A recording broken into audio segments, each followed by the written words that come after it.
Hello students, welcome back in our class. आज की class में हम क्लास 10th की साइंस के चैप्टर 3 धातु और अधातु के कुछ एमसीक्यू टाइप क्वेश्चंस को सॉल्व करेंगे। ये क्वेश्चंस पूर्व की परीक्षाओं से संबंधित हैं और बहुत ही महत्वपूर्ण है, तो आप जरूर ही इन्हें देखें और अच्छे से तैयार करें। तो आइए स्टार्ट करते हैं क्वेश्चन नंबर 1 से। पहला प्रश्न है, निम्न में से एंटीमनी है। एंटीमनी का प्रतीक होता है Sb। एंटीमनी क्या है? धातु, अधातु, मिश्र धातु, उपधातु। तो एंटीमनी पी ब्लॉक में स्थित एक उपधातु है। यह न तो धातु ही है और न ही अधातु है। अगला क्वेश्चन है, निम्न में से कौन सी धातु ठंडे जल से क्रिया करके हाइड्रोजन गैस विस्थापित करती है? तो ठंडे जल से दो ही धातुएं क्रिया करती हैं, एक है सोडियम और दूसरा है पोटेशियम। तो इसमें पोटेशियम ऑप्शन में है, तो ये हमारा सही जवाब होगा। पोटेशियम ठंडे जल से क्रिया करके हाइड्रोजन गैस को विस्थापित कर सकता है। अगला क्वेश्चन है, क्लोरीन अणु में आबंध उपस्थित होता है। क्लोरीन में कौन सा आबंध पाया जाता है? द्विसहसंयोजक, एकल सहसंयोजक, आयनिक या फिर त्रिसहसंयोजक। तो क्लोरीन के बाह्य कोश में 7 इलेक्ट्रॉन होते हैं, 1 2 3 4 5 6 7। इसे अपना अष्टक पूरा करने के लिए 1 इलेक्ट्रॉन की और जरूरत है। तो एक क्लोरीन दूसरे क्लोरीन के साथ मिलकर एक एक इलेक्ट्रॉनों की कर लेंगे साझेदारी। तो यहाँ पर क्लोरीन अपना अष्टक पूरा करने के लिए एक एक इलेक्ट्रॉन की साझेदारी कर रहे हैं, तो इनके बीच में एकल बंध पाया जाएगा। तो यहाँ पर हमारा सही जवाब है एकल सहसंयोजक आबंध। सहसंयोजक आबंध का तात्पर्य है साझेदारी। तो यहाँ पर साझेदारी हो रही है, इसलिए सहसंयोजक आबंध, और एक एक इलेक्ट्रॉन की साझेदारी है, इसलिए एकल सहसंयोजक आबंध। अगला क्वेश्चन है, एल्यूमीनियम की सतह पर ऑक्सीजन की परत का बनना क्या कहलाता है? एनोडिंग, श्रृंखलन या फिर बेसेमराइजेशन। तो इनमें से एल्यूमीनियम की सतह पर ऑक्सीजन का बनना एनोडिंग कहलाता है। अगला क्वेश्चन है, जिंक चूर्ण पर तनु सल्फ्यूरिक अम्ल की अभिक्रिया से कौन सी गैस निकलती है? हाइड्रोजन, ऑक्सीजन, क्लोरीन या फिर कार्बन डाइऑक्साइड। तो जिंक सल्फ्यूरिक अम्ल से क्रिया करेगा, तो जिंक सक्रियता श्रेणी में हाइड्रोजन से ऊपर स्थित है, इसलिए जिंक हाइड्रोजन को विस्थापित कर देगा और ये बन जाएगा ZnSO4 और यहाँ से हाइड्रोजन चला जाएगा बाहर। तो यहाँ पर हाइड्रोजन गैस निकलेगी। तो 2-3 पॉइंट यहाँ पर इंपॉर्टेंट है। जिंक हाइड्रोजन से ऊपर स्थित होने के कारण हाइड्रोजन गैस को विस्थापित करेगा, और अन्य गैसें जो जिंक हाइड्रोजन से ऊपर स्थित हैं, वो सभी हाइड्रोजन गैस को विस्थापित करेंगी। अगला क्वेश्चन है, निम्न में से धातु है, इनमें से कौन धातु है? Boron, lithium, silicon, carbon. तो इनमें से बोरॉन अधातु है। लिथियम धातु है जो वर्ग 1 में स्थित है, तो ये एक धातु है। कार्बन अधातु है और सिलिकॉन ये उपधातु है। तो चारों ऑप्शन में से बी सही है, क्योंकि लिथियम ही एक यहाँ पर धातु है। अगला क्वेश्चन है, ठंडे तनु अम्ल के साथ किसकी क्रिया से हाइड्रोजन गैस निकलती है? इनमें से कौन तनु अम्ल के साथ क्रिया करके हाइड्रोजन गैस उत्पन्न करेगा? तो अभी हमने पिछले क्वेश्चन में देखा था कि हाइड्रोजन से ऊपर सक्रियता श्रेणी में जिंक स्थित है और जिंक अम्ल से क्रिया करके हाइड्रोजन गैस को उत्पन्न करता है। तो यहाँ पर अम्ल हमने ले लिया है HCl। अब जिंक हाइड्रोजन को विस्थापित कर देगा और बनाएगा ZnCl2 और यहाँ से हाइड्रोजन चला जाएगा बाहर। तो सक्रियता श्रेणी में जो भी धातुएं हाइड्रोजन से ऊपर स्थित हैं, वे सभी हाइड्रोजन गैस को विस्थापित करेंगी। तो इनमें से एक जिंक ऑप्शन सही है। अगला क्वेश्चन है, निम्न में से अधातु है, इनमें से कौन अधातु है? Potassium, fluorine, sodium, aluminium. इनमें से पोटेशियम, सोडियम, एल्यूमिनियम ये तीनों धातु हैं, ये और ये। फ्लोरीन वर्ग 17 में स्थित है और ये एक अधातु है, तो यही हमारा सही जवाब भी है। निम्न में से कौन ऊष्मा का कुचालक है? तो ज्यादातर अधातुएं ही ऊष्मा की कुचालक होती हैं, तो यहाँ पर अधातु के रूप में हमारे पास एक ऑप्शन है जो कि लेड, तो यही हमारा ऊष्मा का कुचालक होगा। मरकरी, आयरन और मिश्र धातु तीनों ऊष्मा के चालक होते हैं। निम्न में से कौन सी धातु अम्ल से हाइड्रोजन गैस विस्थापित करेगी? इनमें से जो भी गैस सक्रियता श्रेणी में हाइड्रोजन के ऊपर स्थित है वो हाइड्रोजन गैस को विस्थापित करेंगी। तो मैग्नीशियम और जिंक ये दोनों हाइड्रोजन के ऊपर हैं, तो ये हाइड्रोजन गैस को विस्थापित करेंगी, परंतु ये तीनों हाइड्रोजन से नीचे हैं, इसलिए ये हाइड्रोजन को विस्थापित नहीं करेंगे। अगला क्वेश्चन है, निम्न में से कौन सी धातु सामान्य ताप पर जल से क्रिया करती है? तो इनमें से कौन सी धातु सामान्य ताप पर जल से क्रिया कर सकती है? तो ठंडे जल से तो सोडियम और पोटेशियम क्रिया करते हैं, लेकिन सामान्य जल की बात हो रही है तो कैल्शियम भी क्रिया कर सकता है। तो यहाँ पर सोडियम और कैल्शियम, सोडियम ठंडे जल, सामान्य जल दोनों से क्रिया कर लेगा और कैल्शियम केवल सामान्य जल से क्रिया करेगा। अगला क्वेश्चन है, निम्न में से कौन सी धातु अम्ल से हाइड्रोजन विस्थापित नहीं करती है? तो जो भी धातु सक्रियता श्रेणी में हाइड्रोजन से नीचे स्थित है वह हाइड्रोजन गैस को विस्थापित नहीं करेगी। तो यहाँ पर कॉपर, कॉपर एक धातु है और ये हाइड्रोजन से नीचे स्थित है, इसलिए यह हाइड्रोजन को विस्थापित नहीं करेगा। आयरन हाइड्रोजन को विस्थापित करेगा क्योंकि ये ऊपर स्थित है। ये दोनों ऑप्शन ठीक नहीं है क्योंकि यहाँ पर धातु की बात हो रही है। हीलियम और सल्फर दोनों अधातु हैं, तो हमें केवल धातु के लिए बताना था। अगर क्वेश्चन होता कि इनमें से कौन हाइड्रोजन विस्थापित नहीं करेगा, तब तो तीनों सही है, लेकिन कौन सी धातु हाइड्रोजन को विस्थापित नहीं करेगी? तो धातु कॉपर है और ये हाइड्रोजन को विस्थापित नहीं करेगी। आयरन हाइड्रोजन को विस्थापित करेगा। ये दोनों अधातु हैं और ये हाइड्रोजन को विस्थापित नहीं करेंगी। निम्न में से धातु है, इनमें से कौन धातु है? Phosphorus, helium, sulphur, lithium. तो ये क्वेश्चन अभी पहले भी आया हुआ है। इनमें से फास्फोरस ये नॉन मेटल है, अधातु है। हीलियम और सल्फर ये दोनों भी अधातु हैं। लिथियम वर्ग 1 में स्थित है और ये धातु है, तो हमारा ऑप्शन है ग सही यहाँ पर। अगला क्वेश्चन है, फफोलेदार कॉपर में कॉपर की मात्रा कितनी होती है?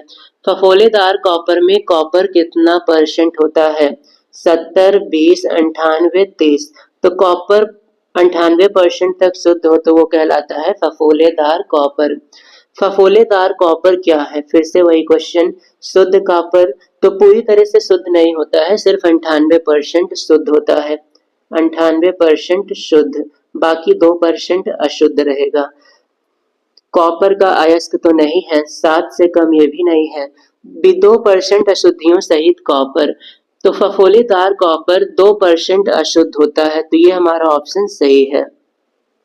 फफोलेदार कॉपर 98% शुद्ध और 2% अशुद्ध होता है। अगला क्वेश्चन है, कॉपर मेट में मुख्यतः क्या होता है? FeS, iron sulphide, Cu2S, cuprous sulphide, Cu2S और FeS, Cu2S और Fe2S3।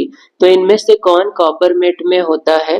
तो हमारा सही जवाब है Cu2S और FeS, ये दोनों कॉपर मेट में उपस्थित होते हैं। अगला क्वेश्चन है, कॉपर पायराइड को वायु में गर्म करके सल्फर का निकालना क्या कहलाता है? तो जब हम अयस्क को वायु की उपस्थिति में गर्म करते हैं तो इस प्रक्रिया को हम भर्जन कहते हैं, तो यहाँ पर सही जवाब है ऑप्शन ख, भर्जन। निस्तापन में अयस्क को वायु की नियंत्रित मात्रा या बहुत कम मात्रा में गर्म किया जाता है। अगला क्वेश्चन है, परावर्तनी भट्ठी का उपयोग कहाँ पर होता है? बेसेमरीकरण में, निस्तापन में, प्रगलन में या फिर अति ठंडक में?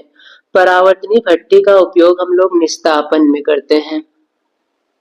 अगला क्वेश्चन है, लोहे की फ्राइंग पैन को जंग से बचाने के लिए कौन सी विधि अधिक उपयुक्त है? लोहे की फ्राइंग पैन, फ्राई करने का मतलब सभी समझते हैं भोजन को तलना। तो भोजन को तलने के लिए जो लोहे के पात्र आते हैं उन पर कौन सी विधि उपयुक्त होती है ताकि जंग ना लगे? तो भोजन के पात्र में हम ग्रीस नहीं लगा सकते हैं, पेंट नहीं लगा सकते हैं, परंतु जिंक की परत अगर हम चढ़ा दें तो वह जंग से काफी समय तक बचा रहेगा। तो यहाँ पर सही जवाब होगा जिंक की परत चढ़ाकर। ग्रीज और पेंट हम वहां लगाएंगे जहां भोजन का कार्य ना हो, भोजन में इसे लगा देंगे तो भोजन खराब हो जाएगा। अगला क्वेश्चन है, भोजन के डिब्बों पर टिन की परत चढ़ाई जाती है, जिंक की नहीं, क्यों? भोजन के डिब्बों पर टिन की परत चढ़ाते हैं, जिंक की नहीं। इसकी वजह है जिंक टिन से ज्यादा सक्रिय है। जिंक टिन से ज्यादा सक्रिय है। अब ज्यादा सक्रिय धातु की परत चढ़ा देंगे तो वह क्रिया करके जल्दी ही ऑक्साइड में बदल जाएगा।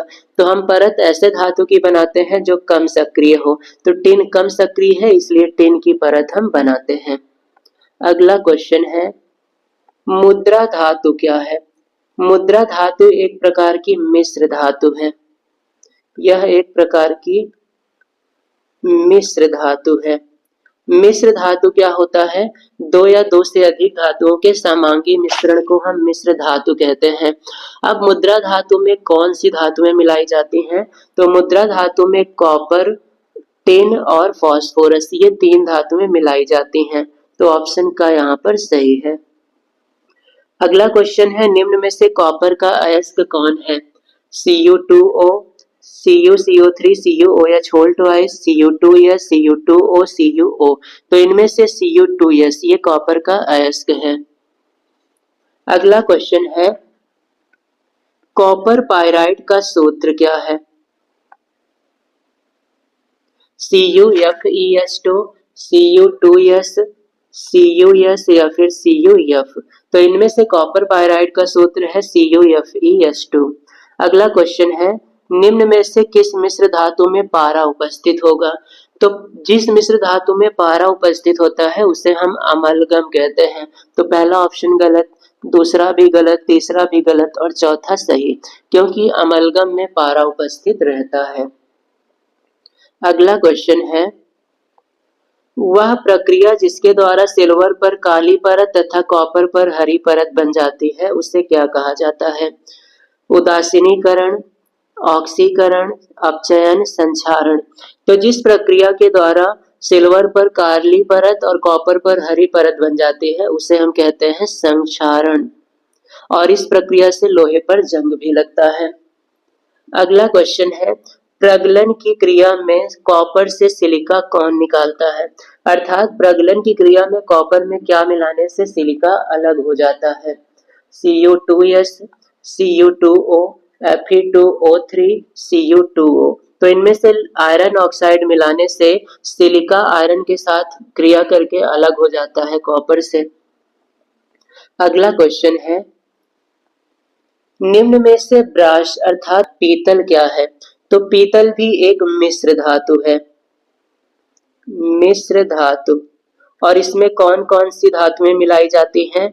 तो पीतल को आप याद कर सकते हैं पिताजी से।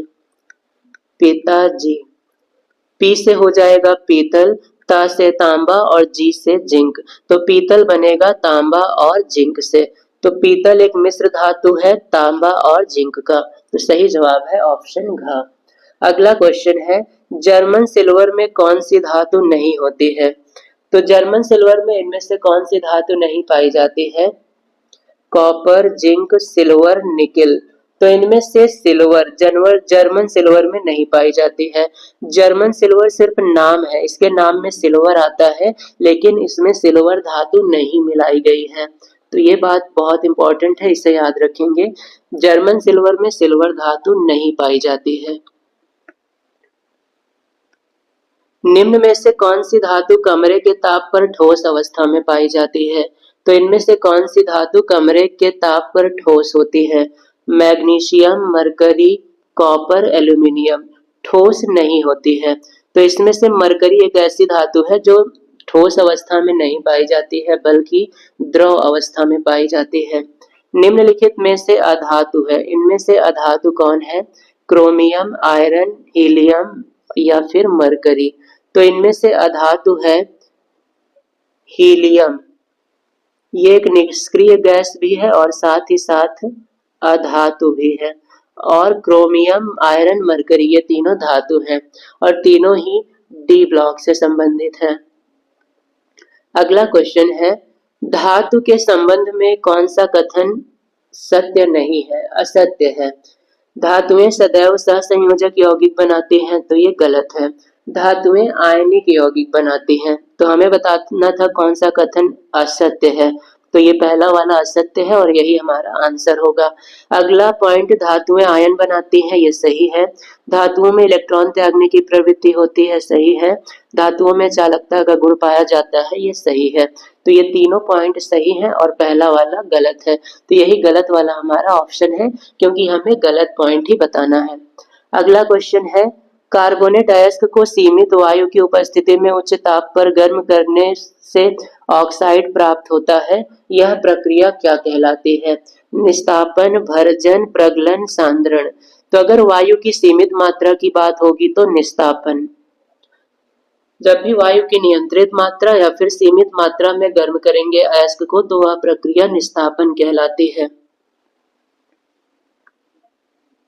अगला पॉइंट है, बाह्यतम कोश में 7 इलेक्ट्रॉन वाला तत्व है, इनमें से किसके बाह्य कोश में 7 इलेक्ट्रॉन होते हैं?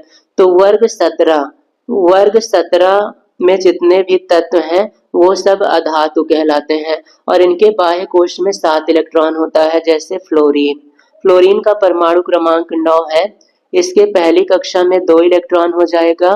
अब बचे 7 इलेक्ट्रॉन, ये 7 इलेक्ट्रॉन चले जाएंगे बाहर वाली कक्षा में।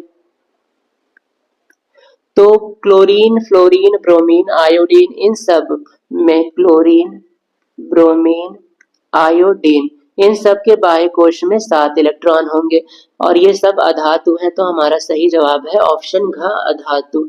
तो ये था चैप्टर 3 धातु और अधातु के कुछ इंपॉर्टेंट क्वेश्चंस। अगली क्लास में हम कार्बन और उसके यौगिक के कुछ इंपॉर्टेंट क्वेश्चंस को सॉल्व करेंगे।